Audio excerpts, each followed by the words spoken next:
The Los Angeles Chargers have only a few specific needs. Okay, they've got at least 5 that I can name off the top of my head that we're going to do in just a moment, kind of here talking about the Chargers. But I do think at the end of the day, the Chargers, there's some positivity going. Yes, Brandon Staley and company are still choosing the respective offensive coordinator that will be in charge of Justin Herbert and company. However, when we gear up for the 2023 NFL Draft, there's a couple things I think that need to be addressed. They need to be addressed, starting with none other than wide receiver. Yes, I know it's a little bit blasphemous. You're talking about you have Keenan Allen and Mike Williams. Okay, fine. Yes, what's your point? The point is, how do you know the fairy isn't a crazy glue sniffer? That's from Tommy Boy. Hope you guys have seen that. But at the end of the day, the Chargers have a couple of needs, and it starts with wide receiver because Mike Williams and Keenan Allen are 2 guys that they're aging out a bit, and also they both have missed a couple of games this last season. Now, when I say aging out, I don't think people quite understand what I'm saying. I'm saying that you might have another year or 2 before you might have to look for another solution. What is better than finding a guy like Jackson Smith-Njigba in the first round, or Jordan Addison or Quentin Johnson if he falls down to you? Like, there's a lot of good wide receivers in this class that, okay, fine, you don't get a wide receiver in the first round. Throughout the second and third, there's some really good options. So I think it definitely needs to be on the Chargers' radar to at least get a second and third guy. No disrespect to Joshua Palmer. I thought he was a fantastic receiver coming up out of Tennessee. I think he's been a fantastic, wide receiver too. I think that's kind of his peak with the Chargers. But I think the Chargers really need to find a wide receiver, as kind of a contingency plan for when, Keenan Allen and Williams are kind of not in the mix anymore. Chargers draft need number 2. Tight end. That's right. So Gerald Everett was an absolute stud against the Jaguars. Throughout the season, he's going to be that guy that catches you 40 passes, scores, has around 450 yards and 4 touchdowns. He's going to bring you that kind of an impact. But I want Antonio Gates type action. I want that kind of a tight end to make his way back to the Chargers. And I think that with a guy like Gerald Everett holding it down, also Donald Parham Jr. doing some big time stuff, there's just so many talented tight ends in this draft class you need to take a flyer on. I really feel like you're going to sit here and tell me that if it was the Chargers instead of the Vikings that traded for TJ Hawkinson, that the Chargers wouldn't have been a little bit better off. Yeah, TJ Hawkinson would have blown up with the Chargers and Justin Herbert and company. But at the end of the day, I do think having a playmaker at tight end would really help this team out. I know that obviously, yes, there's a lot of pressure on the wide receivers and Austin Eckler and all that, but having a talented tight end other than Gerald Everett and those guys, having a true number 1, I think it would do a lot of good for this team. And also, Chargers draftee number 3, edge.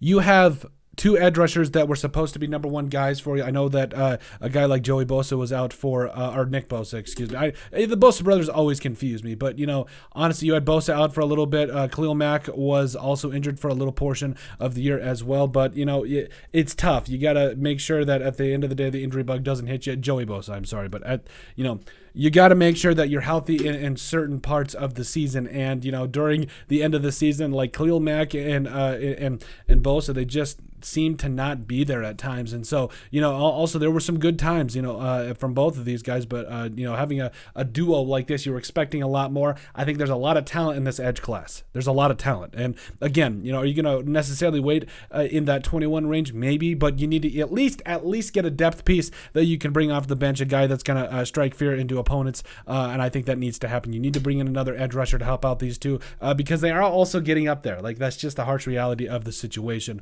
Chargers draft need number 4, right tackle, baby. Like, don't get me wrong. I felt that the Chargers across the offensive line were sitting pretty good. At the end of the day, it could be a lot better. But also the Chargers, they were in need of some help at right tackle, and they have been in need. They've had that need for a couple of years now. Trey Pipkins III, don't get me wrong.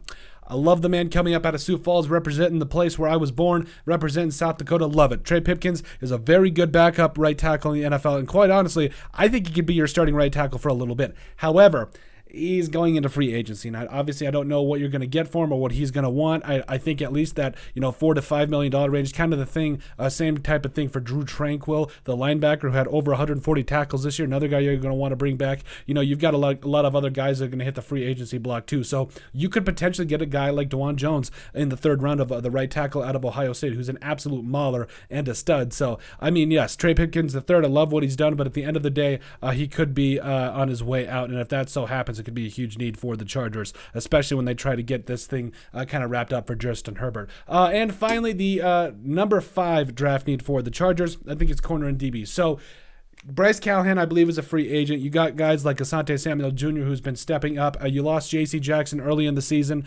you also had to rely on guys, like Michael Davis and, Bryce Callahan, like we mentioned, Jasir Taylor, the former late-round pick that you picked up. So I really feel like it would really help the Chargers out to get corners that can play a little bit of slot corner, also maybe play a little bit of safety, that are versatile, that can do a lot of different things in this Staley defense. I think it's something they need to look at because, hey, at the end of the day, it never hurts to have depth at that cornerback position, and it's definitely something that needs to take a serious look at, even though you got guys like Derwin James, who's an absolute stud. Yes, I think Asante Samuel Jr. is the second coming of his father. Yeah, okay. But you've got some good pieces there. Getting at least some more depth pieces, maybe another starter, is definitely something that you're going to have to consider, especially with Nasir Adderley also hitting the open market. But that is it for our top 5 draft needs for the Los Angeles Chargers. Make sure you guys like and subscribe down below. Leave a like and a comment. It helps people find the show. We greatly appreciate all the support that we've gotten and continue to get. You guys are all truthfully awesome. We love every single one of you.